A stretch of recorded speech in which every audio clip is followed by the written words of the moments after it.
जैसा कि हमने डिस्कस किया था मॉर्निंग में, हमने रे ऑप्टिक्स पूरा कंप्लीट कर लिया और अभी हम वेव ऑप्टिक्स शुरू कर रहे हैं। ये आपका चैप्टर नंबर 10 है बेटा, ठीक है, फिजिक्स पार्ट 2 का चैप्टर नंबर 10, ठीक है। रे ऑप्टिक्स वाला चैप्टर हमारा पूरा कंप्लीट हो गया है। अब हम वेव ऑप्टिक्स आज शुरू कर रहे हैं, तो बिल्कुल नया टॉपिक है ये भी। और इसके बाद हमारे कितने चैप्टर रह गए? मेरे ख्याल से 11, 12, 13, 14 और 15, है ना। 5 चैप्टर और है ना, 11, 12, 13, 14, 15। लेकिन ये पांचों चैप्टर आपके छोटे छोटे चैप्टर हैं।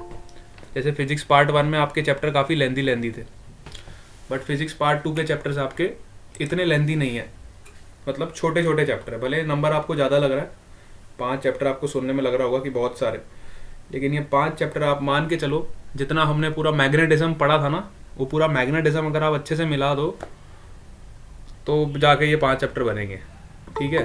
तो मतलब ये 5 चैप्टर का कंटेंट कहने का मतलब है काफ़ी कम है, उतना ज़्यादा नहीं है जितने पहले वाले आपके चैप्टर्स थे, ठीक है। चलो, मेरे ख्याल से सब लोग आ गए हैं जो इंटरेस्टेड है।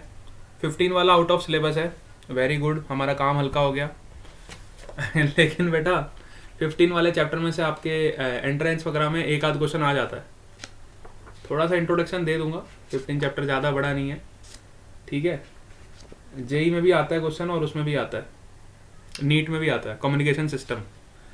हाँ वैसे आपका कैंसिल है, पर जेई नीट में कैंसिल नहीं होगा ना, बोर्ड के हिसाब से कैंसिल मान लो आप, ठीक है। चलो ठीक है, बाद में सोचेंगे, ज़्यादा डिस्कस नहीं करेंगे अभी। We are going to start the new chapter today.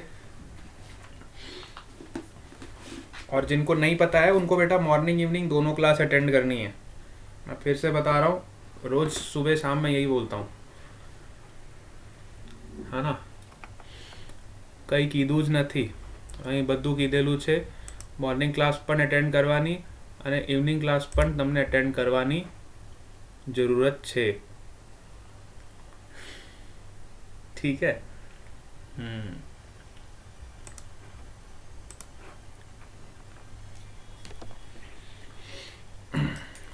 तो अभी तक हमने बेटा देखो, लाइट में हमने नेचर ऑफ लाइट में क्या क्या कवर किया, एक बार हम इसका प्रीकैप ले लेते हैं। नेचर ऑफ लाइट में हम सबको पता है, light is that part of electromagnetic spectrum which is visible to us, है ना, visible to our eye. In light we have discussed rectilinear propagation of light. Rectilinear का मतलब स्ट्रेट लाइन में, रेक्टिलिनियर प्रोपागेशन ऑफ लाइट।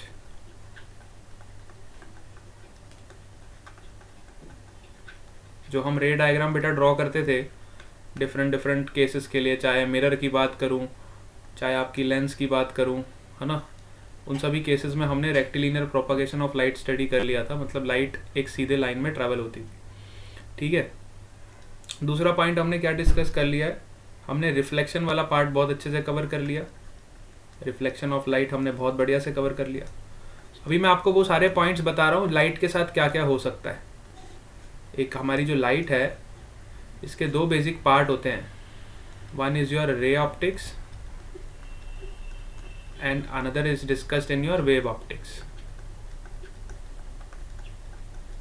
अभी मैं सारे part आपके साथ खोल के डिस्कस कर रहा हूँ और उसके बाद मैं बाइफरकेट करूँगा कि कौन सा रे ऑप्टिक्स में कौन सा वेव ऑप्टिक्स में, आपको खुद भी पता चल जाएगा, ठीक है। अब जो पहले 2 पॉइंट्स आपको दिख रहे हैं, देखो, रेक्टिलिनियर प्रोपागेशन, रिफ्लेक्शन, ये सब किसका पार्ट है? रे ऑप्टिक्स का पार्ट। ये हम ऑलरेडी डिस्कस कर चुके हैं, ठीक है। फिर हमने रे ऑप्टिक्स में डिस्कस किया था बेटा रिफ्रैक्शन।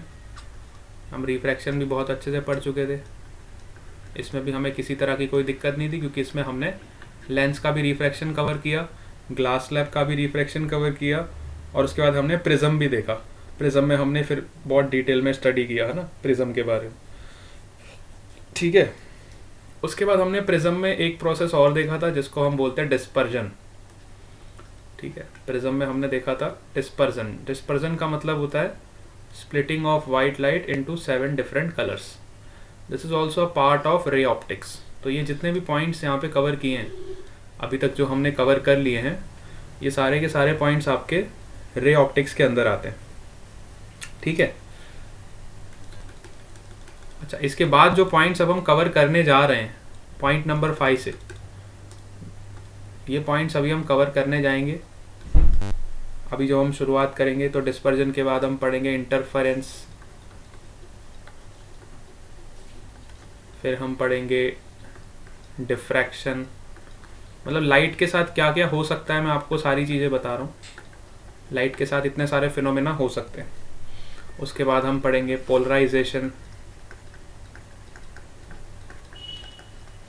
उसके बाद हम देखेंगे स्कैटरिंग। स्कैटरिंग मैंने ख्याल से आपको पढ़ा दिया है ना। और सबसे लास्ट में आपका आएगा फोटो इलेक्ट्रिक इफेक्ट, ठीक है। Last part will be your photo electric effect.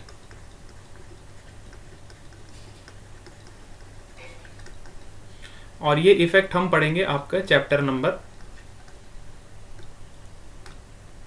11 में, ड्यूअल नेचर ऑफ लाइट। ये वाला जो इफेक्ट है ये आपका कवर होगा चैप्टर नंबर 11 में, that is your dual nature of light. Dual nature में आपका फोटो इलेक्ट्रिक इफेक्ट डिस्कस किया जाएगा। स्कैटरिंग वाला पार्ट हम ऑलरेडी कवर कर चुके हैं, है ना। और कुछ पार्ट स्कैटरिंग का भी हम डिस्कस करेंगे, ऐसा नहीं है नहीं करेंगे। तो मेजर पोर्शंस जो हम कवर कर चुके हैं अभी तक। देखो लाइट के साथ इतनी सारी चीज़ें हो सकती है, इसमें से हमने क्या क्या पढ़ लिया है। हमने रेक्टिलिनियर प्रोपागेशन पढ़ लिया है, हमने रिफ्लेक्शन पढ़ लिया है, हमने रिफ्रैक्शन पढ़ लिया है ना। ये मैं चेकलिस्ट बता रहा हूँ आपको कि आपको पता होना चाहिए हम क्या क्या पढ़ चुके। हमने डिस्पर्जन भी पढ़ लिया, ठीक है। अब हमारी जो शुरुआत होगी वो कहाँ से होगी, इंटरफेरेंस से। तो ये सारी चीज़ें अब हमें पढ़नी है, ये सारी चीज़ें कवर होंगी वेव ऑप्टिक्स के अंदर, ठीक है। आज स्क्रीन नहीं दिखाई दे रहा,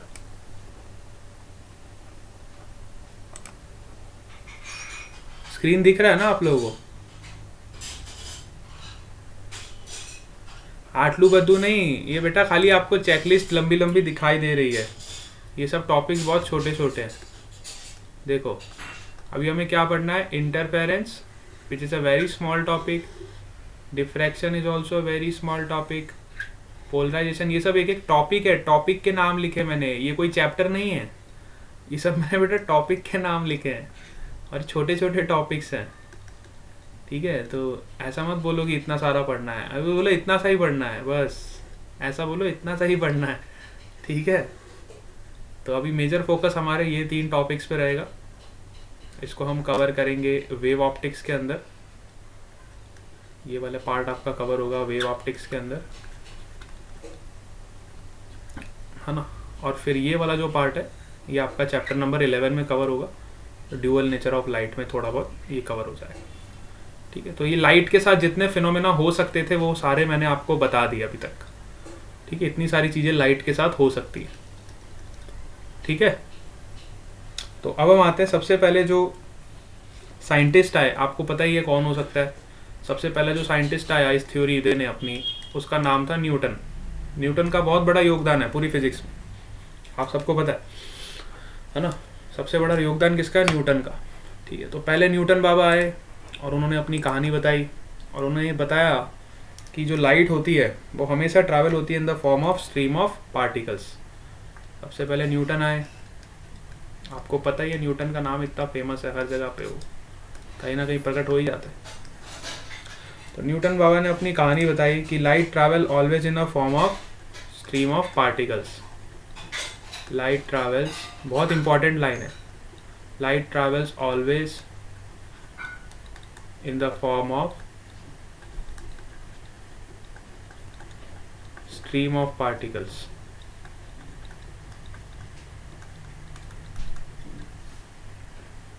ठीक है, which are known as, which are called as corpuscles। अब ये गंदा सा इंग्लिश नाम दे दिया है, होता कुछ भी नहीं है। मैं आपको एक एग्जांपल लेके समझाता हूँ। सपोज करो हमारे पास एक बल्ब है, ठीक है।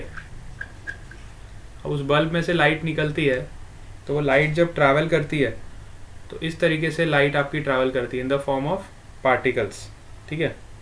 बल्ब में से जो रोशनी निकलती है, पहले वो एनर्जी यहाँ पे ट्रैवल हुई इन पार्टिकल्स के फॉर्म में, फिर वो एनर्जी कुछ टाइम बाद थोड़ी आगे पहुंच जाएगी पार्टिकल्स के फॉर्म में। ऐसा न्यूटन ने बताया कि बल्ब में से जो एनर्जी निकल रही है लाइट के फॉर्म में, वो पार्टिकल्स के फॉर्म में ट्रैवल हो रही है। Light is travel in the form of particles and these particle are known as corpuscles. ठीक है, इन्हीं पार्टिकल्स को क्या बोलते हैं? ये न्यूटन ने बताया था। पता है कब बताया था? ये न्यूटन ने बताया था 1675 में। सोच लो आप कितनी पीढ़ियां पीछे चले गए। 1675 में न्यूटन ने ऐसा बताया था। उसको हम आज भी पढ़ते थे वो, है ना। न्यूटन का इतना बड़ा योगदान है, 1675 में बताया था और आज 2021 में हम उसको पढ़ रहे हैं, 2021। आप देख सकते हो कितने साल हो गए। ठीक है, एप्पल वाले बाबा ही हैं भाई, एप्पल वाले बाबा, राइट। ठीक है, न्यूटन हमारे एप्पल वाले बाबा है, उन्होंने ही बताया। ठीक है, तो न्यूटन ने ऐसा बताया था और इस फिनोमिना पे आपके ये सारे प्रोसेस थे जो कि पार्टिकल फॉर्म ऑफ लाइट को एक्सप्लेन करते हैं। जो पहले के मैंने आपको 5 डिफरेंट प्रोसेस बताए, सॉरी 4 डिफरेंट प्रोसेस बताए, जैसे कि आपका रेक्टिलिनियर प्रोपागेशन हो गया, रिफ्लेक्शन हो गया, रिफ्रैक्शन हो गया, है ना। तो ये सारे जो प्रिंसिपल्स हैं ये सारे न्यूटन्स की थ्योरी के बेस पे हैं। न्यूटन्स कॉर्पस्कुलर थ्योरी, इसको एनसीटी भी बोलते हैं।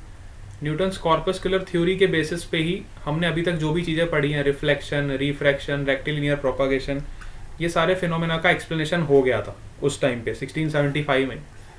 मतलब आप कह सकते हो कि न्यूटन्स की थ्योरी ने ही रिफ्लेक्शन और रिफ्रैक्शन तो ऑलमोस्ट एक्सप्लेन कर दिया था, न्यूटन्स कॉर्पस्कुलर थ्योरी ने। ठीक है, एनसीटी थ्योरी। ठीक है, इसके बेसिस पे आपके जो प्रिंसिपल्स थे, रिफ्लेक्शन, रिफ्रैक्शन, वो सब ऑलरेडी एक्सप्लेन हो चुके थे। लेकिन कुछ प्रिंसिपल्स थे लाइट के जो इसके अगेंस्ट थे, जैसे कि इंटरफेरेंस। न्यूटन्स की थ्योरी इंटरफेरेंस को एक्सप्लेन नहीं कर पाई, इसके ड्रॉबैक भी थे। Interference particle nature of light पे एक्सप्लेन नहीं हो पाया। ठीक है, सिमिलरली डिफ्रैक्शन भी पार्टिकल नेचर ऑफ लाइट पे एक्सप्लेन नहीं हो पाया। तो ये कुछ इसके ड्रॉबैक्स थे जो न्यूटन्स की थ्योरी ने एक्सप्लेन नहीं कर पाया, और इसी के कारण फिर हमारी एक नई थ्योरी का जन्म हुआ जिसको हम बोलते हैं हाइगन्स वेव थ्योरी। इसी के कारण एक नए साइंटिस्ट आए जिन्होंने फिर अपनी थ्योरी से इस दोनों फिनोमेना को एक्सप्लेन किया, और उस थ्योरी का नाम है हाइगन्स वेव थ्योरी। अब यहाँ से आपके वेव ऑप्टिक्स की शुरुआत होती है, यहाँ से आपका वेव ऑप्टिक्स वाला चैप्टर शुरू होता है। सबसे पहले आपका हाइगन्स वेव थ्योरी को समझना बहुत ज़रूरी है, क्योंकि इसी के बेसिस पे हमारे दोनों फिनोमेना एक्सप्लेन होंगे, interference as well as your diffraction. ठीक है, तो हाइगन्स ने क्या बताया? हाइगन्स ने ये बताया कि एवरी लाइट सोर्स, पहले मैं इसका स्टेटमेंट आपको बताता हूँ, उसके बाद हम इसको समझेंगे। हाइगन्स ने जो बेटा स्टेटमेंट दिया था, उसका स्टेटमेंट बहुत गौर करना, क्योंकि इसी स्टेटमेंट पे सारा एक्सप्लेनेशन है। ये आपने स्टेटमेंट को पकड़ लिया अच्छे से तो चैप्टर बहुत अच्छे से समझ आ जाएगा। ठीक है, एवरी लाइट सोर्स, पहले मैं स्टेटमेंट लिख रहा हूँ।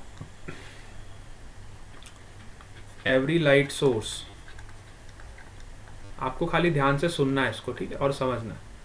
Produces some disturbances, produces some disturbances in surrounding medium,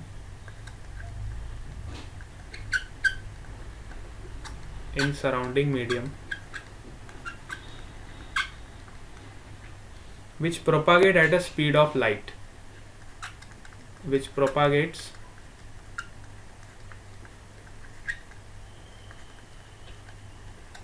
eight speed of light, मतलब 3 × 10⁸ मीटर पर सेकेंड। ठीक है, तो ये स्टेटमेंट है। अब इसको ध्यान से समझते हैं अपन, स्टेटमेंट में क्या बताया। इसमें ये बताया गया है कि हर वो लाइट का सोर्स है ना, हर लाइट का सोर्स, जैसे कि मान लो बल्ब है आपके पास, तो हर लाइट का सोर्स कुछ डिस्टर्बेंस प्रोड्यूस करता है सराउंडिंग में।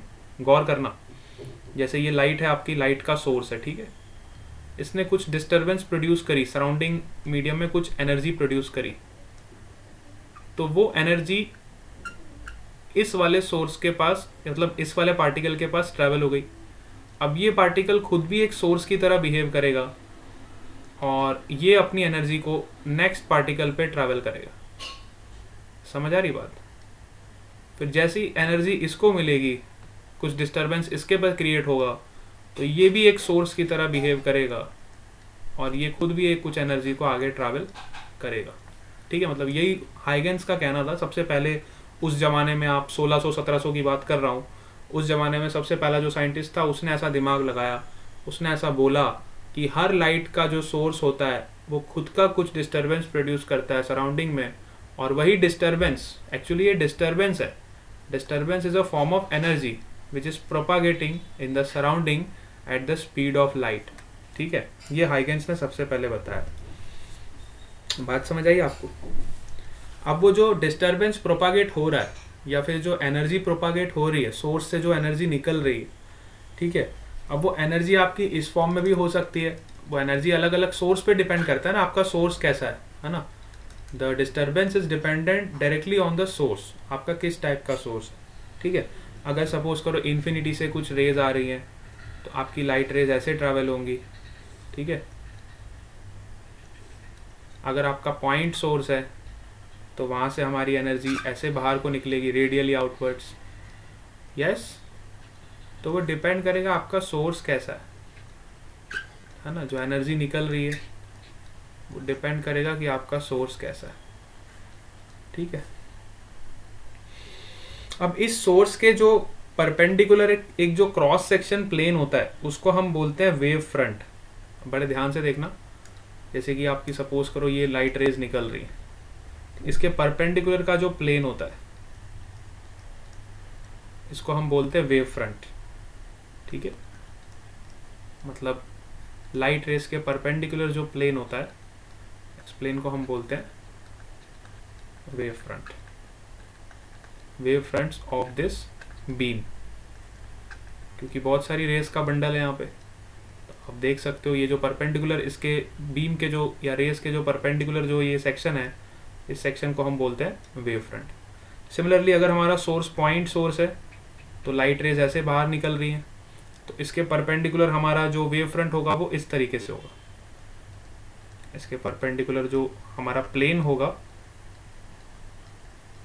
परपेंडिकुलर का मतलब है सभी रेस को परपेंडिकुलर होना चाहिए। देखो, पहली रे को भी परपेंडिकुलर है, दूसरी को भी परपेंडिकुलर है, तीसरी को भी परपेंडिकुलर है, सभी रेस को परपेंडिकुलर है एक साथ। तो ये जो प्लेन हमारा फॉर्म हो रहा है जो सभी रेस को परपेंडिकुलर है, इसी को हम बोलते हैं वेव फ्रंट्स। तो इसका वेव फ्रंट ऐसे बनेगा।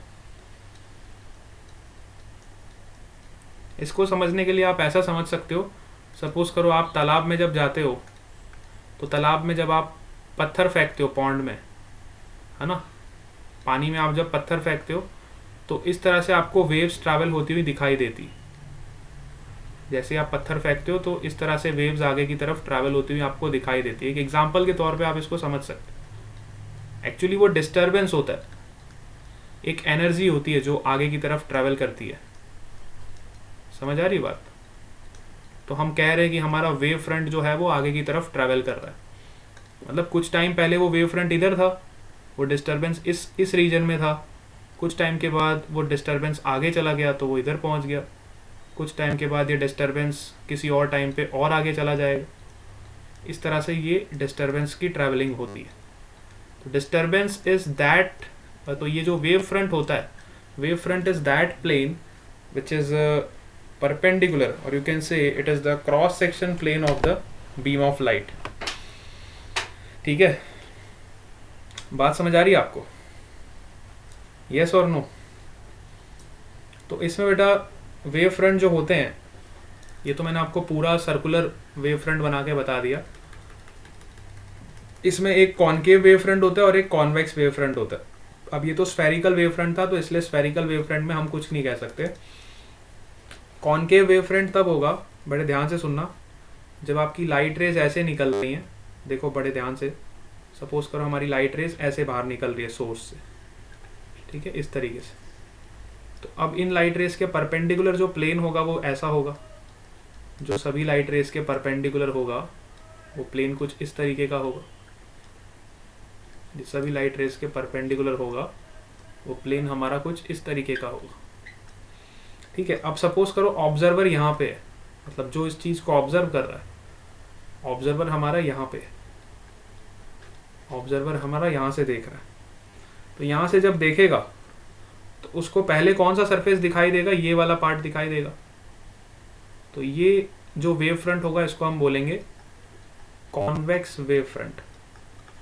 ऑब्जर्वर के ऊपर डिपेंड करेगा ऑब्जर्वर कहाँ से देख रहा है, कॉन्वेक्स वेव फ्रंट।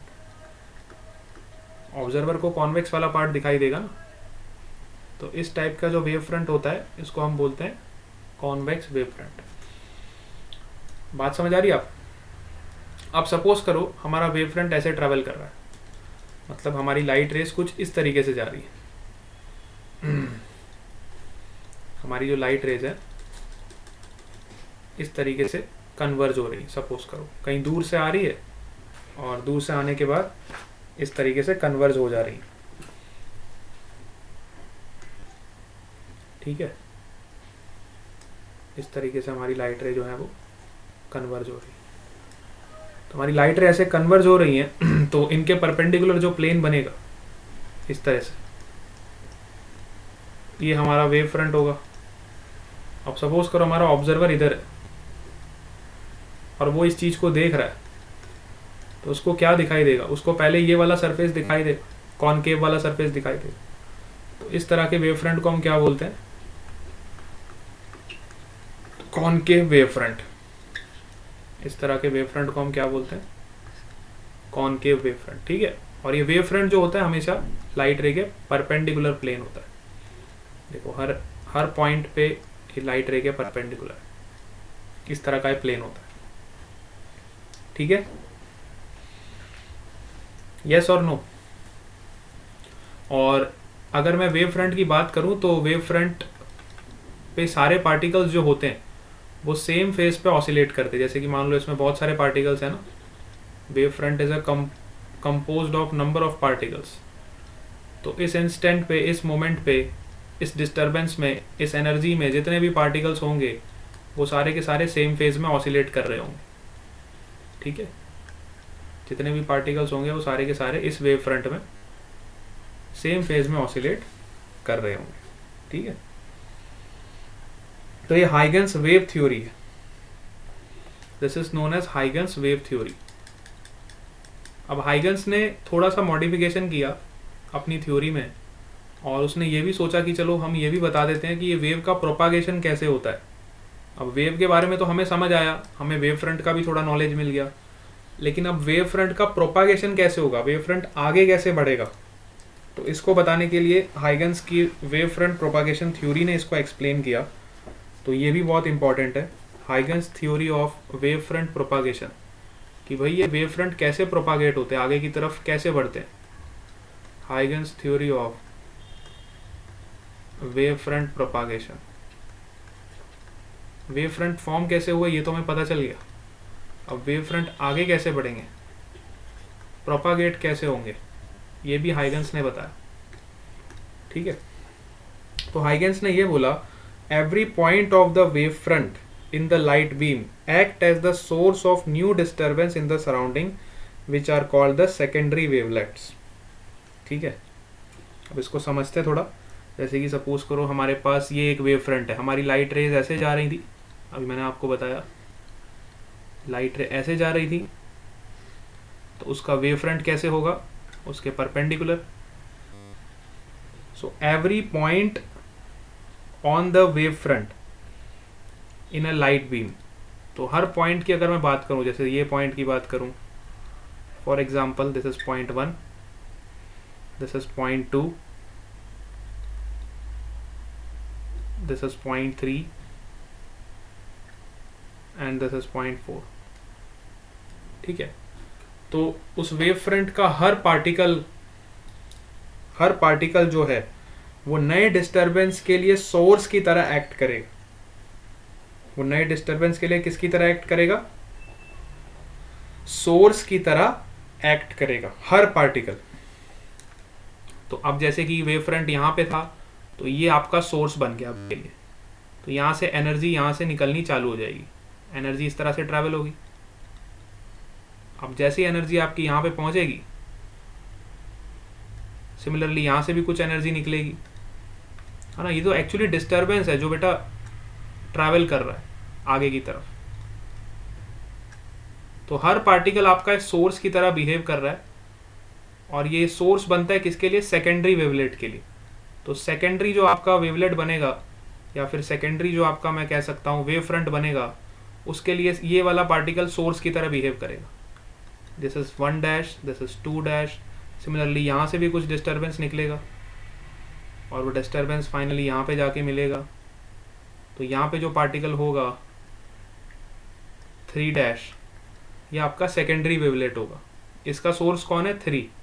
सिमिलरली अब ये डिस्टर्बेंस को वापस आगे ट्रैवल करेगा, तो फिर ये खुद भी सोर्स बन जाएगा नेक्स्ट वाली वेवलेट के लिए, ठीक है। नेक्स्ट वेव फ्रंट के लिए 3 डैश सोर्स हो जाएगा, तो यहाँ पे आपको एक पार्टिकल मिलेगा 3 डबल डैश। तो इस तरह से आपका डिस्टर्बेंस आगे चलता जाएगा, चलता जाएगा, चलता जाएगा। तो ये भी थ्योरी ने एक्सप्लेन किया था, ये भी हाइगन्स की थ्योरी पे एक्सप्लेनेशन हुआ था कि every point of the wave front in the light beam act as the source of new disturbance in the surrounding. मतलब पहले जैसे आपका सोर्स ये था, सेकेंडरी आपका सोर्स ये हो जाएगा, टर्शरी आपका सोर्स ये हो जाएगा। इस तरह से आपका डिस्टर्बेंस आगे की तरफ ट्रैवल करता जाएगा। क्या आपको मेरी बात समझ आ रही है? Yes. These secondary wavelets produce their own spherical wavefronts, and the common tangential plane of these wavefronts give the next position of the previous wavefront. ठीक है। अब ये जो wavefronts आपके ट्रैवल हो रहे हैं, है ना, क्योंकि हमें पता है अगर यहाँ पे मैं कोई पार्टिकल कंसिडर कर रहा हूँ तो इसका जो वेव फ्रंट होगा स्फेरिकल होगा, है ना। अब जैसे ही मैं इस स्फीयर पे एक टेंजेंट लाइन ड्रॉ करूँगा तो मुझे नेक्स्ट पार्टिकल के बारे में की पोजीशन की पता चल जाएगी, ठीक है। सिमिलरली अब ये सोर्स बन गया है तो इससे कुछ डिस्टर्बेंस निकलना शुरू हो जाएगा, क्योंकि पॉइंट सोर्स है तो स्फेरिकल डिस्टर्बेंस निकलेगा। फिर जैसे ही आप इस पर टेंजेंट लाइन ड्रॉ करोगे तो आपको नेक्स्ट पार्टिकल की पोजीशन का पता लग जाएगा। जैसे ये 1 डबल डैश हो गया, सिमिलरली ये सोर्स बन जाएगा तो फिर इससे डिस्टर्बेंस निकलना शुरू हो जाएगा। फिर जब आप यहाँ पे टेंजेंट लाइन ड्रॉ करोगे आपको नेक्स्ट पार्टिकल की पोजीशन का पता लग जाएगा। इस तरह से वेव फ्रंट बनते जाएंगे, आपका डिस्टर्बेंस आगे ट्रैवल करता जाएगा। ऐसा हाइगन्स थ्योरी ने एक्सप्लेन किया, ठीक है। हाइगन्स थ्योरी ने ये चीज़ को एक्सप्लेन किया, ठीक है।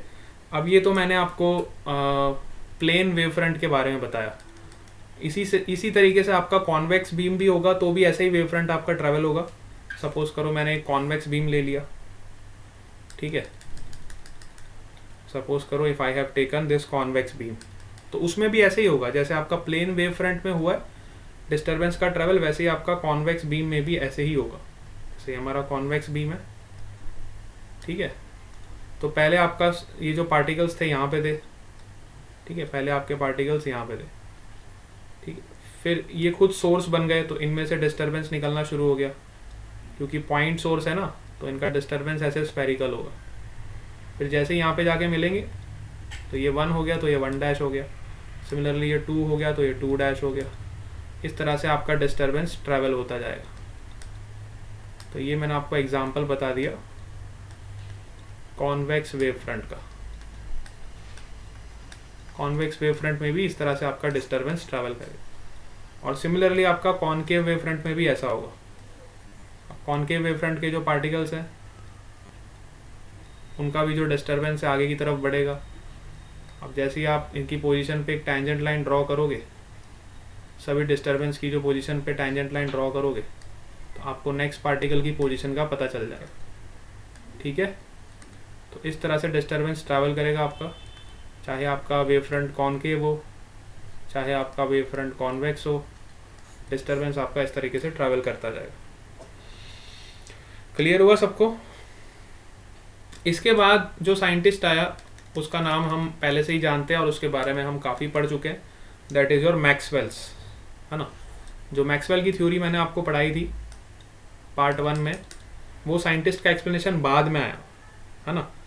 हाइगेंस की जो थ्योरी थी वो पहले आ चुकी थी 1700 के आसपास, है ना, 1675 के अराउंड, 1700 के अराउंड आ गई थी। लेकिन जो मैक्सवेल की थ्योरी थी, है ना, मैक्सवेल की जो थ्योरी थी, मैक्सवेल का एक्सप्लेनेशन बाद में हुआ था और मैक्सवेल ने 1873 में ये चीज़ एक्सप्लेन करी थी। मैक्सवेल ने जो एक्सप्लेनेशन दिया था 1873 में दिया था, 1873 में दिया। और मैक्सवेल ने ये बताया कि light energy is a wave which is electromagnetic in nature, जैसा कि हम जानते ही। तो हर साइंटिस्ट का नज़रिया अलग था देखने का। हर साइंटिस्ट ने अपने अपने तरीके से लाइट को देखा। किसी ने पार्टिकल के फॉर्म में देखा जैसे न्यूटन ने, फिर किसी ने वेव के फॉर्म में देखा जैसे हाइगन्स ने। मैक्सवेल ने उसको इलेक्ट्रोमैग्नेटिक वेव के फॉर्म में देखा। थोड़ा और एडवांसमेंट तब तक आ चुका था, है ना। तो स्टार्टिंग न्यूटन से हुई थी, न्यूटन कॉर्पस्कुलस थ्योरी से। न्यूटन ने लाइट को पार्टिकल की तरह ट्रीट किया था। फिर हाइगन्स आए तो हाइगन्स ने पार्टिकल को वेव की तरह ट्रीट किया। फिर मैक्सवेल ने थोड़ा उसमें और एनहेंसमेंट किया और बोला कि ये वेव नहीं है, ये तो इलेक्ट्रोमैग्नेटिक वेव है। ठीक है, लास्ट में हमें पता चला कि जो लाइट है it is the form of energy which travels in the form of electromagnetic wave. तो फाइनली जो कंक्लूड किया था वो मैक्सवेल ने किया था, और मैक्सवेल ने एकदम टेक्निकली इसको एक्सप्लेन भी किया था। इसलिए आप मैक्सवेल का नाम कभी भूल नहीं सकते हो, क्योंकि मैक्सवेल का बहुत बड़ा योगदान है। ठीक है, सो मैक्सवेल ने ये बताया कि light is an energy which is in the form of electromagnetic wave in which electric field and magnetic field both the profile oscillate simultaneously perpendicular to each other। अब इलेक्ट्रोमैग्नेटिक वेव है तो obviously electric field भी होगी और magnetic field भी होगी, और दोनों की दोनों फील्ड्स एक दूसरे के परपेंडिकुलर ऑसिलेट करती। ठीक है, तो ये जो एक्सप्लेनेशन दिया था मैक्सवेल ने दिया था, और इसका प्रोफाइल हम सब जानते ही हैं कि लाइट इस तरीके से ट्रैवल होती है। अगर ये हमारी इलेक्ट्रिक फील्ड है, ध्यान से देखना, अगर हमारी इलेक्ट्रिक फील्ड इस तरीके से ट्रैवल हो रही है तो मैग्नेटिक फील्ड का जो प्रोफाइल होगा उसके परपेंडिकुलर होगा। सपोज करो इलेक्ट्रिक फील्ड हमारी ऐसे जा रही है, तो मैग्नेटिक फील्ड का जो आपका प्रोफाइल होगा उसके परपेंडिकुलर होगा। ठीक है, ठीक है, तो ये उसके परपेंडिकुलर ट्रैवल करेगी। ठीक, कहने का मतलब ये है इलेक्ट्रिक फील्ड अगर इस एक्सिस में जा रही है, एक्स एक्सिस में जा रही है, तो मैग्नेटिक फील्ड का जो पीक है वो ऐसे आपका जेड एक्सिस में जा रहा है, और एक्स और जेड दोनों आपकी परपेंडिकुलर है। सॉरी, इलेक्ट्रिक फील्ड का जो पीक वैल्यू है वाई एक्सिस में जा रहा है, और मैग्नेटिक फील्ड का पीक वैल्यू है वो जेड एक्सिस में जा रहा है, और ये टोटल एनर्जी आपकी ट्रैवल कर रही है एक्स एक्सिस में। ठीक है, इस तरीके का प्रोफाइल इसका होता है। तो ये भी मैक्सवेल ने एक्सप्लेन किया था। ये जो एक्सप्लेनेशन दिया था ये मैक्सवेल ने दिया था, और इसको हम काफ़ी डिटेल में इलेक्ट्रोमैग्नेटिक वेव्स में पढ़ चुके हैं ना। इलेक्ट्रोमैग्नेटिक वेव्स में हम ये पूरा स्पेक्ट्रम डिस्कस कर चुके हैं ऑलरेडी।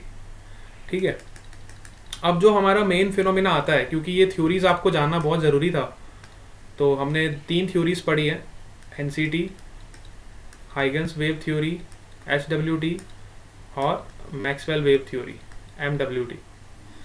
अब ये 3 थ्योरीज के आधार पर अब हम जो फिनोमिना पढ़ने जा रहे हैं, है ना, that is your interference of light. Interference of light. अब ये इंटरफेरेंस क्या होता है, what do you mean by interference of light. ठीक है, यहां तक सबको समझ आया? यस, यहां तक किसी कोई डाउट?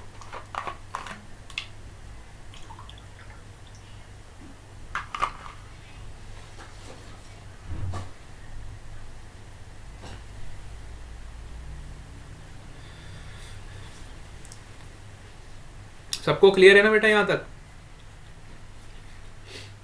क्लियर है? Very good, no doubt sir, बहुत शानदार, काफी बढ़िया। तो अब आ जाओ इंटरफेरेंस ऑफ लाइट। तो इंटरफेरेंस ऑफ लाइट, इंटरफेरेंस का मतलब ही होता है टकराना। इंटरफेरेंस का हिंदी में क्या मतलब होता है? टक्कर करना। टक्कर मतलब आपने खेला ही होगा, जब 2 लाइट आपस में टकराती हैं, टकराएंगी तब, कब टकराएंगी? तो इंटरफेरेंस का डेफिनेशन देखो आप सबसे पहले, when 2 coherent light waves superpose at a point, मतलब सपोज करो हमारे पास 2 डिफरेंट सोर्सेज हैं, S1 और S2, और दोनों सोर्सेज हमारे कोहेरेंट है, कोहेरेंट सोर्सेज। अभी मैं इसका मीनिंग आपको बाद में बताऊंगा। पहले आप इस प्रोसेस को खाली समझ लो कि ये होता क्या है। हमारे पास दो कोहेरेंट सोर्सेज हैं और दोनों में से लाइट रेज निकल रही हैं। इसमें से भी लाइट रेज निकल रही, जैसे source 1,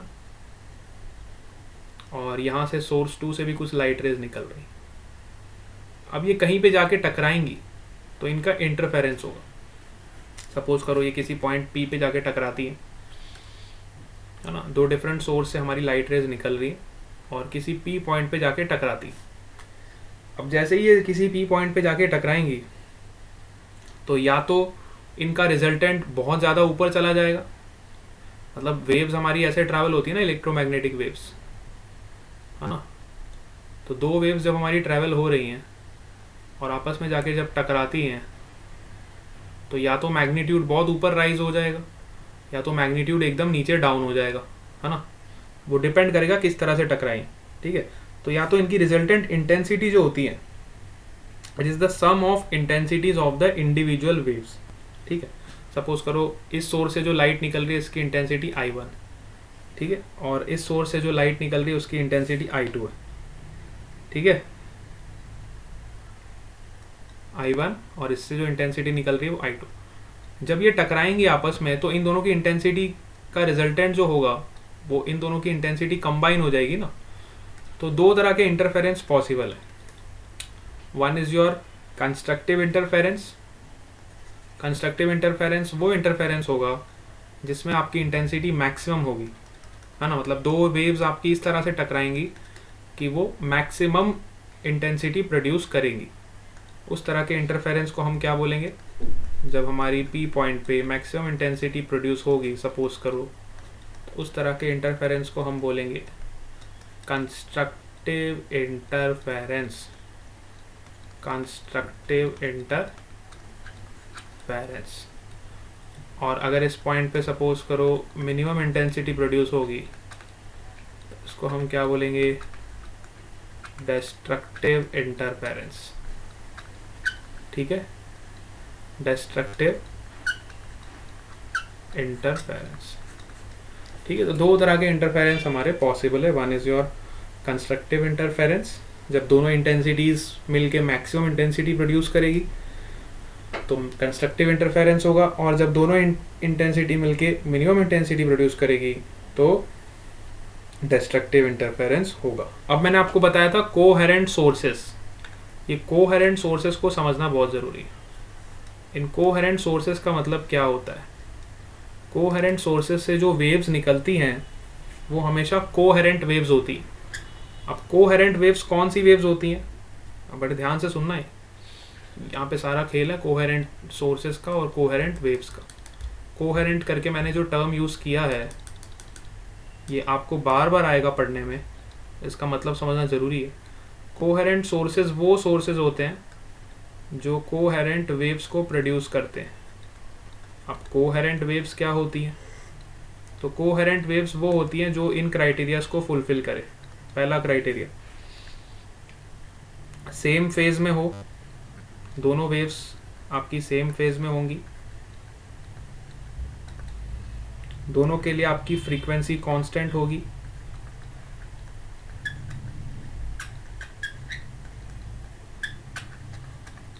and third criteria is there will be no time lag. मतलब दोनों सेम टाइम पे स्टार्ट हुई हैं, है ना। ऐसा नहीं है कि पहले वाले सोर्स से मैंने 5 सेकंड पे शुरू किया लाइट वेव्स का ट्रैवलिंग तो दूसरे सोर्स पे 10 सेकंड पे शुरू किया, ऐसा नहीं। दोनों सोर्सेज सेम टाइम पे लाइट निकल रही दोनों में से, तो there will be no time lag. There will be no time lag, और you can say zero initial time lag. Initially कोई भी टाइम का डिफरेंस नहीं है, दोनों सोर्सेस में जो वेव्स निकल रही हैं उनमें कोई भी टाइम का वेरिएशन नहीं है। You can say zero time lag initially.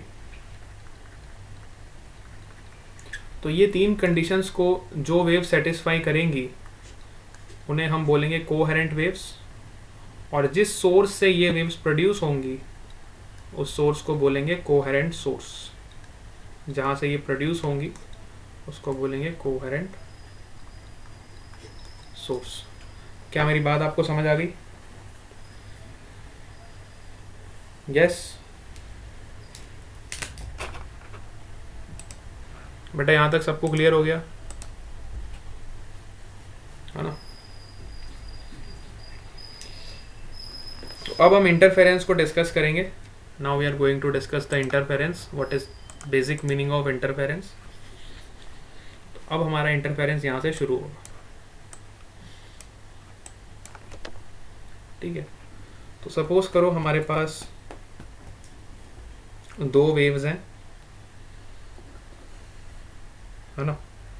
Late there are two coherent sources S1 and S2 which are producing the two coherent waves. ये हमारे दो सोर्सेज हैं which are producing the coherent waves. यहाँ पे कहीं जाके इंटरफेयर हुई है. सपोज करो पहली वेव का एम्पलीट्यूड A1 है, दूसरी वेव का एम्पलीट्यूड A2 है. ठीक है. और दोनों के बीच में फेज डिफरेंस जो है फाई का है. तो मैं इक्वेशन लिख सकता हूँ पहली वेव के लिए y1 is equal to A1 sine omega t and y2 is equal to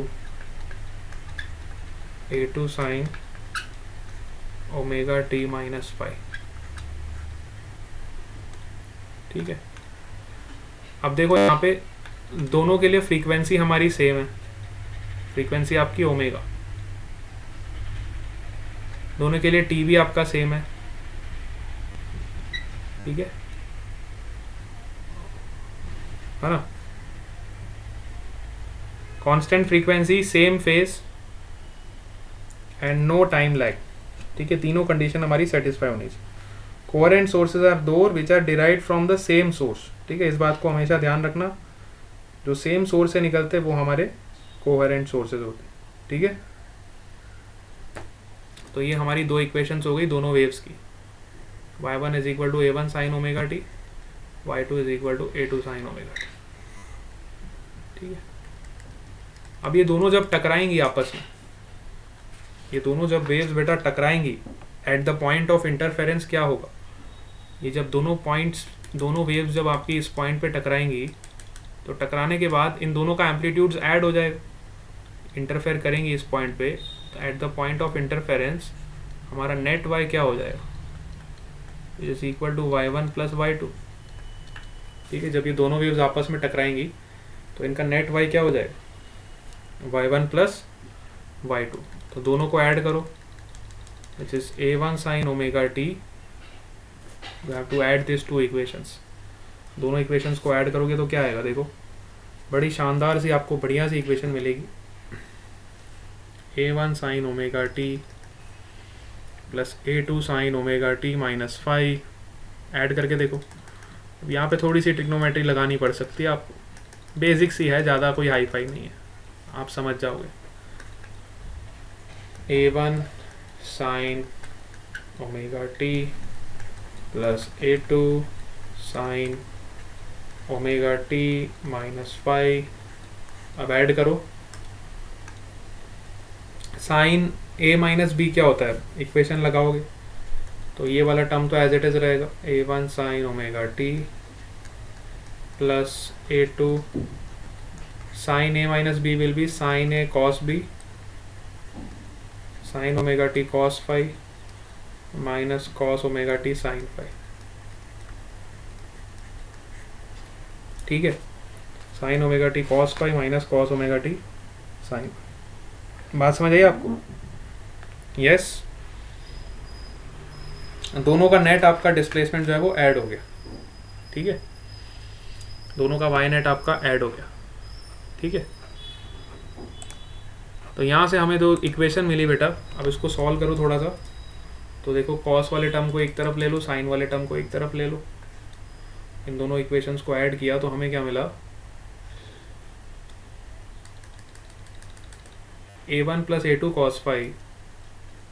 देखो मैं साइन ओमेगा टी वाले टर्म्स एक साथ लिख रहा हूँ. ये साइन ओमेगा टी, इसमें भी sine omega t. So will write A1 plus A2 cos phi.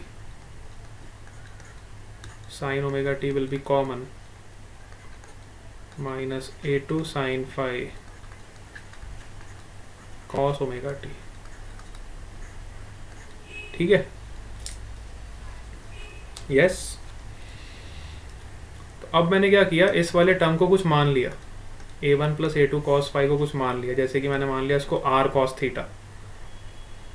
ठीक है, ऐसा मैंने क्यों माना अभी आपको पता चल जाएगा। इसको मैंने क्या मान लिया, r cos थीटा, इसको मैंने मान लिया r cos थीटा, और इस पूरे टर्म को मैंने क्या मान लिया, r sin थीटा। ऐसा मैंने इसलिए किया ताकि मुझे y देखो इस फॉर्म में मिल जाए। अब जब मैंने ऐसा किया तो मुझे y क्या मिल गया, जो मुझे y का वैल्यू है, नेट y का वैल्यू क्या मिलेगा, देखो ध्यान से देखना, y is equal to r cos theta sin omega t minus r sin theta cos omega t। r will be common, cos a sin b minus sin a cos b। ये किसका formula होता है, sin a minus b का, sin omega t minus theta का। तो हमें y का equation इस फॉर्म में मिल गया। यस और नो, यस और नो। अब हमने देखो r cos थीटा किसको माना था, ये वाले टर्म को, ध्यान से देखना, a1 plus a2 cos phi को हमने क्या माना था, r cos थीटा, और a2 sin फाई को क्या माना था, r sin थीटा। तो यहाँ पे मैं लिख रहा हूँ वो चीज़ को जो हमने अजम्पशन लिया है r के लिए, तो वो क्या हो जाएगा, देखो बेटे ध्यान से देखना, हमें r की वैल्यू फाइंड करनी है एक्चुअली। r की वैल्यू कैसे फाइंड करेंगे, r की वैल्यू कैसे फाइंड करेंगे, तो हमें पता है, देखो r cos थीटा जो है वो है a1 plus a2 cos phi, और r sin थीटा जो है वो है a2 sin फाई।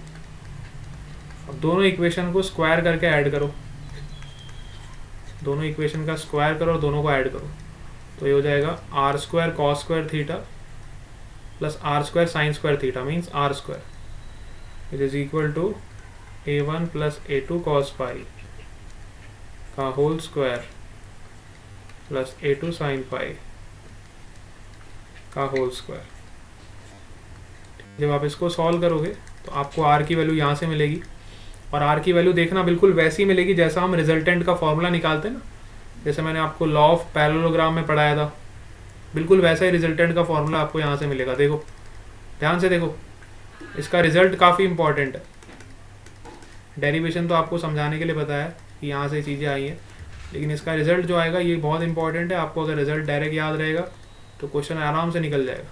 देखो यहाँ से जो हमारा रिजल्टेंट आएगा क्या आ जाएगा, R square is equal to, इसको ओपन करो स्क्वायर करो, a1 स्क्वायर ये a2 है ना, plus a2 square cos square phi plus a2 square sine square phi, तो 1 हो जाएगा, plus 2 times a1 a2 cos phi. यहाँ से हमारा रिजल्टेंट जो होगा बिल्कुल वैसा ही फॉर्मूला देखो आपको मिल रहा है जैसा हम वेक्टर एडिशन में पढ़ते थे क्लास 11 में। आपको कुछ याद आ रहा है इस तरह का equation, a1 square plus a2 square plus 2a1 a2 cos phi. Yes और नो, बोलो मेरे प्यारे बच्चों, यस और नो। ठीक है, तो ये रिजल्ट जो है ये काफ़ी इंपॉर्टेंट है, क्योंकि कई बार हमें इंटरफेरेंस पे डायरेक्ट क्वेश्चन आ जाता है एग्जाम में कि अगर मान लो दो वेव्स निकल रही हैं दो कोहेरेंट सोर्स में से और वो दोनों आपस में जाके टकरा गई, तो बताओ टकराने के बाद उनका रिजल्टेंट जो होगा वो कितना होगा। तो डायरेक्टली आपको यहाँ से रिजल्टेंट का वैल्यू फाइंड करना है। ठीक है, resultant is equal to under root of a1 square plus a2 square plus 2a1 a2 cos of phi. ठीक है, अब a1 a2 क्या है आपको पता होना चाहिए सब चीज़ों के बारे में, है ना। a1 क्या amplitude of first wave, a2 is amplitude of second wave, cos phi is the phase angle between these two waves. ठीक है, cos फाई क्या है, मतलब फाई क्या है हमारा फेस एंगल।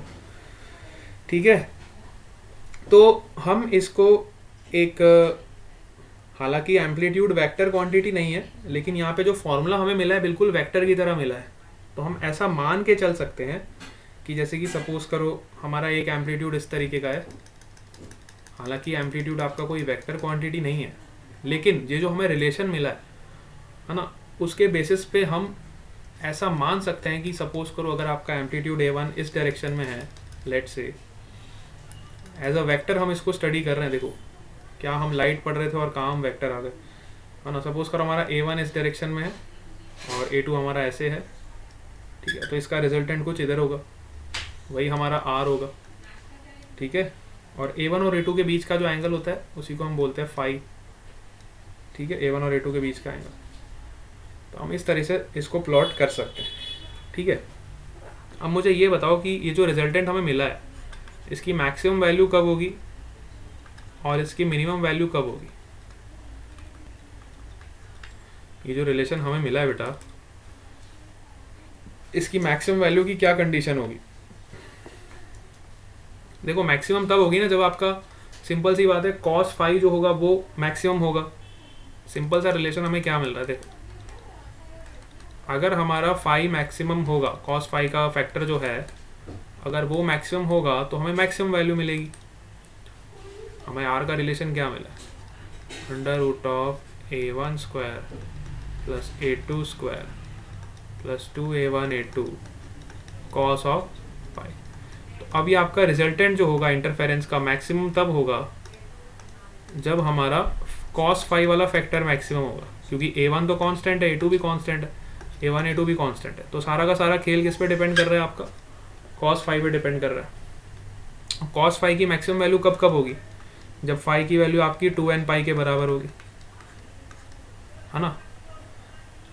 जैसे कि n की वैल्यू आप यहाँ पे 0 पुट करो तो हमें मिल जाएगा cos 0 which is maximum value is 1। n की वैल्यू आप 1 पुट करो तो मिलेगा आपको cos 2 pi, again it's value is maximum which is 1। n की वैल्यू आप यहाँ पे 2 पुट करो so you will get cos 4 pi, again आपको मैक्सिमम वैल्यू मिलेगी +1, ठीक है। तो फाई की 2n पाई तक की वैल्यूज़ पे हमें cos फाई का वैल्यू मैक्सिमम मिलेगा, जहाँ पे हमारा जो एम्पलीट्यूड का रिजल्टेंट है, this is the resultant of amplitude. और हम सबको पता है जब हमारा एम्पलीट्यूड का रिजल्टेंट मैक्सिमम होगा तो इस तरह के इंटरफेरेंस को हम क्या बोलेंगे, constructive interference. So this is the condition for constructive interference, ठीक है। हमारा फाई मैक्सिमम होगा तो कॉस फाई मैक्सिमम होगा, कॉस फाई मैक्सिमम होगा तो हमारा रिजल्टेंट जो होगा वो मैक्सिमम होगा, और रिजल्टेंट मैक्सिमम होगा तो this is the case of constructive interference. मेरी बात समझ आ रही है आपको? यस चलो, तो कंस्ट्रक्टिव इंटरफेरेंस की मैक्सिमम वैल्यू यहाँ से हम निकाल लेंगे। देखो कॉस फाई का मैक्सिमम वैल्यू होता है +1, if you substitute here +1 then this will become the formula of A1 + A2 का होल स्क्वायर, और उसका जब आप रूट लोगे तो you will get A1 + A2। So maximum resultant of interference is A1 + A2, ठीक है। तो आपको डायरेक्ट क्वेश्चन आ जाते कई बार एग्जाम में, if the amplitude of first wave is let's say 3 metres and amplitude of second wave is let's say 4 metre.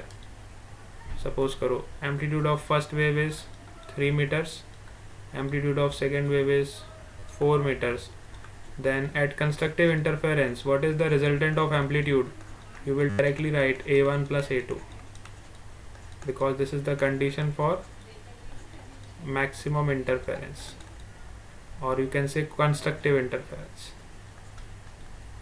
constructive interference। Similarly अगर हमें मिनिमम बोला होगा कि what is the minimum value of amplitude, तो minimum value कितनी हो जाएगी इसकी। मिनिमम के लिए देखो सारा का सारा खेल आपका cos फाई पे डिपेंड कर रहा है। तो cos फाई का मिनिमम वैल्यू कितना होता है, -1, हम सबको पता है।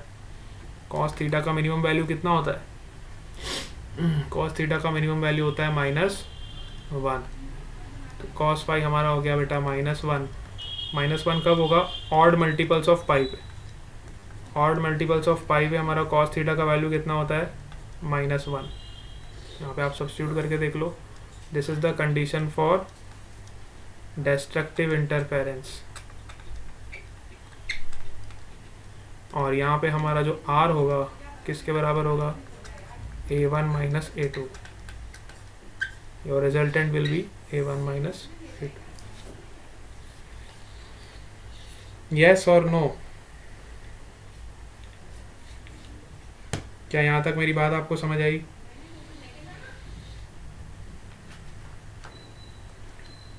यस?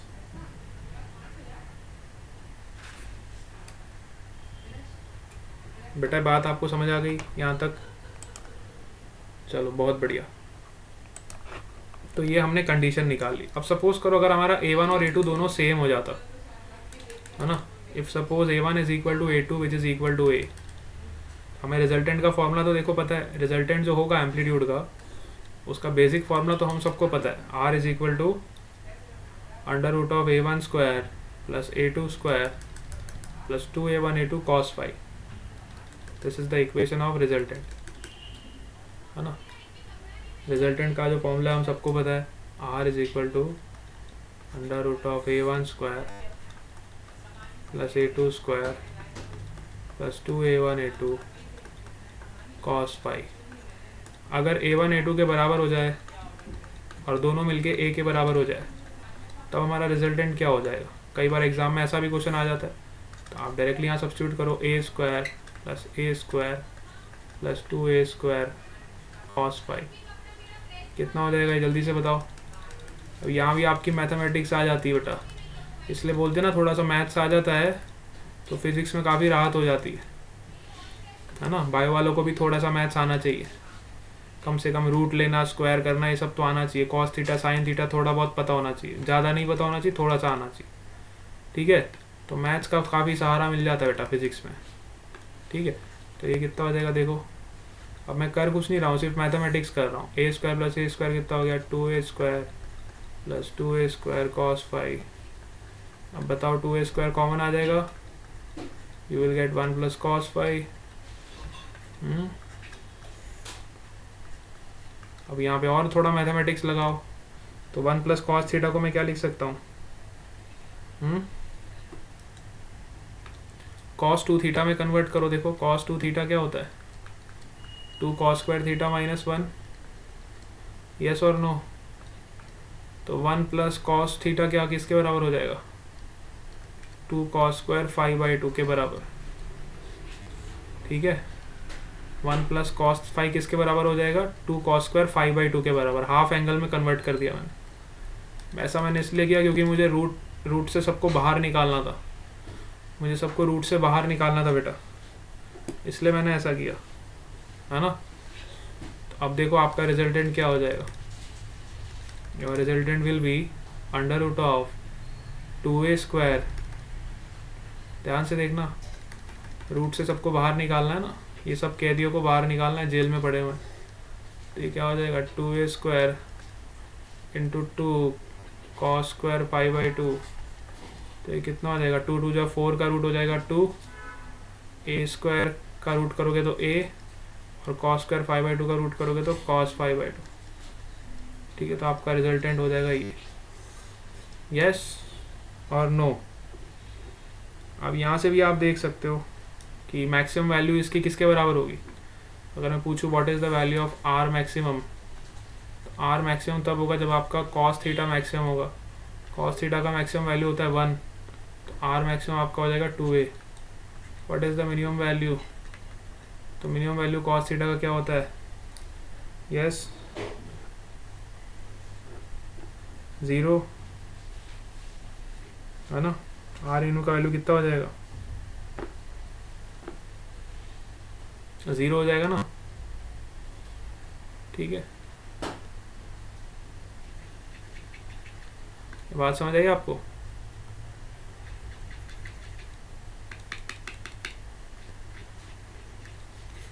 तो ये सारे केसेस मैंने आपके साथ डिस्कस कर लिए. ये हमने एम्पलीट्यूड के सारे केसेस यहाँ पे पढ़ लिए, है ना. जैसे इंटरफेरेंस हुआ लाइट का, 2 लाइट आपस में टकराने के बाद उनके एम्पलीट्यूड में क्या क्या चेंज आ सकता है, वो सारे केसेस आपको यहाँ पे मैंने बता दिए. मैक्सिमम एम्पलीट्यूड कितना होगा, मिनिमम एम्पलीट्यूड कितना होगा. ठीक है, यहाँ तक किसी कोई दिक्कत. यस और नो, जल्दी से बताओ। यहाँ तक किसी कोई डाउट? अरे ज़्यादा तो नहीं पढ़ा दिया आज मैंने, थोड़ा सा ही पढ़ाया ना। आप लोग सब पढ़ सकते हो ना, अभी कैपेसिटी है ना अपने पास। कोई दिक्कत तो नहीं किसी को? कोई थक तो नहीं गया?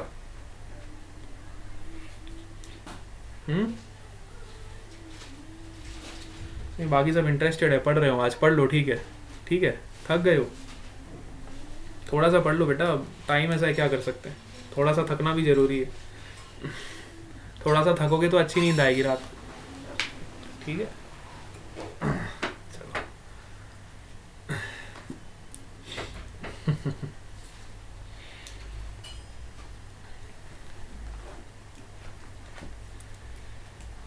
नेक्स्ट जो पॉइंट आता है आपका बेटा इंटेंसिटी। ठीक है, एम्पलीट्यूड के बारे में हमने बात कर ली, अब आ जाओ इंटेंसिटी पे। What do you mean by intensity? Amplitude की सारी चर्चा हमने कर ली यहाँ पे, अब नए पॉइंट पे आ रहे हैं, that is your intensity of light at the time of interference. अभी तक हमने जितनी भी बातें की हैं वो सब एम्पलीट्यूड के रिगार्डिंग की है। ठीक है, अब हम बात करेंगे तो इंटेंसिटी की बात करेंगे, क्योंकि हमारा जो मेन पर्पस था इंटेंसिटी निकालना था ना, एम्पलीट्यूड निकालना थोड़ी था। हमारा तो मेन पर्पस था, हमें इंटेंसिटी निकालनी है जब लाइट आपस में इंटरफेरेंस होती है। Intensity at point of interference, जब दो लाइट आपस में टकराती है, जैसे कि दो लाइट एक फर्स्ट सोर्स से निकल रही है, दूसरी सेकंड सोर्स से निकल रही है, जब दोनों लाइट रेज आपस में टकराएंगी, लाइट इलेक्ट्रोमैग्नेटिक वेव्स हैं, तो टकराएंगी किसी पॉइंट पे, जब टकराएंगी तो इस पॉइंट पे क्या इंटेंसिटी होगी, ये हमारा पर्पस है कैलकुलेट करना। और अभी हमने क्या कैलकुलेट किया है, एम्पलीट्यूड। तो ऑब्वियसली एम्पलीट्यूड और इंटेंसिटी में कुछ ना कुछ तो रिलेशन होगा, तभी हम एम्पलीट्यूड से इंटेंसिटी निकाल पाएंगे। तो इसका जो रिलेशन होता है, amplitude intensity is directly proportional to amplitude का स्क्वायर। ठीक है, इंटेंसिटी हमेशा किसके प्रोपोर्शनल होती है, एम्पलीट्यूड के स्क्वायर के। जितना ज़्यादा आपका एम्पलीट्यूड होगा उतनी ज़्यादा आपकी इंटेंसिटी होगी, ये बात तो हम सब जानते हैं। जितना ज़्यादा हमारा एम्पलीट्यूड होगा उतनी ज़्यादा हमारी इंटेंसिटी होगी, है ना। Intensity is directly proportional to amplitude का square. So from mathematics we can write I is equal to k times of a का स्क्वायर, और you can also write resultant intensity it is equal to k times of r square, where r is your resultant amplitude.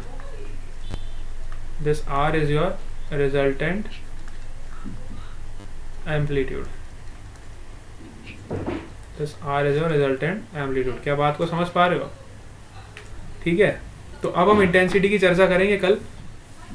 आज मेरे ख्याल से सब लोग थक गए हो, तो कल मॉर्निंग की क्लास में हम इंटेंसिटी से शुरुआत करेंगे, तो सब लोग आए। मॉर्निंग इवनिंग दोनों क्लास कंपलसरी। ठीक है, okay, bye bye to all of you, we'll meet you tomorrow.